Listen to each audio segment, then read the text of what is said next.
শেখ হাসিনার যে ফ্যাসিবাদী শাসনকাল, সেই শাসনকালে মানুষ যে নিত্য প্রয়োজনীয় দ্রব্যাদির অস্বাভাবিক মূল্য বৃদ্ধির কারণে একটা দুর্ভোগের মধ্যে ছিল, এখন সেটা যে খুব লাঘব করতে পেরেছে এমন দৃষ্টান্ত দেখাতে পারে।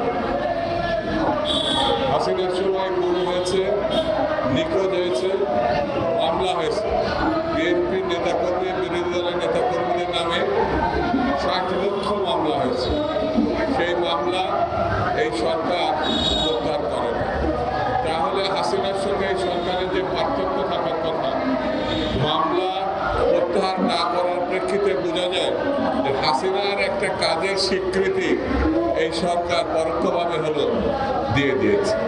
আমরা এটা প্রত্যাশা করি, কারণ ডক্টর ইউনূস তার নামে যে মামলা সাজা ছিল, ক্ষমতায় আসার পর সবগুলো তিনি প্রত্যাহার করে নিয়েছেন। প্রত্যাহার করতেই পারেন, তার বিরুদ্ধে অস্বাভাবিক এবং অন্যায়ভাবে যে মামলা দেওয়া হয়েছিল। কিন্তু রাজনৈতিক দলের নেতাকর্মীরা 17-18 বছরের যে গণতন্ত্রের সপক্ষে লড়াই করেছে, তার প্রেক্ষিতে তারা নিহত হয়েছে, শহীদ হয়েছে, গুম হয়েছে। ঠিক তেমনি মামলারও শত শত হাজার হাজার লক্ষ লক্ষ মামলা তাদের উপর দেওয়া হয়েছে। সেটা প্রত্যাহার করা হবে। আমি এই সবার মধ্য দিয়ে এই মামলা দ্রুত প্রত্যাহার করার দাবি জানাচ্ছি। হাসিনার সময় গুম খুনের যে কথা একটু আগে বললাম, সেটা যেমন হয়েছে, আইন শৃঙ্খলা বলে কিছুই ছিল না। মানুষ কথা বলতে পারত না। আমাদের নেতা জনাব তারেক রহমানের বিরুদ্ধে হাইকোর্ট, সুপ্রিম কোর্ট ব্যবহার করা হয়েছে। তার কথা বলা, বক্তৃতা প্রচার করলে তার উপর নিষেধাজ্ঞা দেওয়া হয়েছে। এই 21শে টেলিভিশন খালি মাত্র তার মালিককে জেলে ভরা হয়েছিল জনাব তারেক রহমান সাহেবের একটা সংবাদ, একটা বক্তব্য প্রচারের জন্য।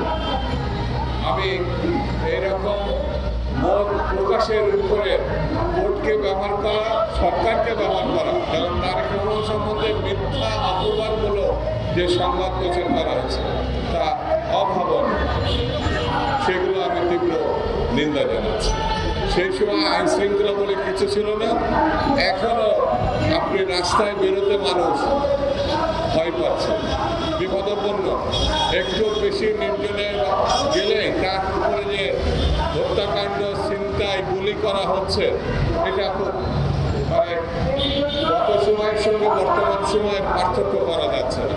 আমি সরকারকে বলবো এবং আমার দলের পক্ষ থেকেও বিএনপির মহাসচিব বলেছেন দ্রুত এ ব্যাপারে ব্যবস্থা নেওয়ার জন্য।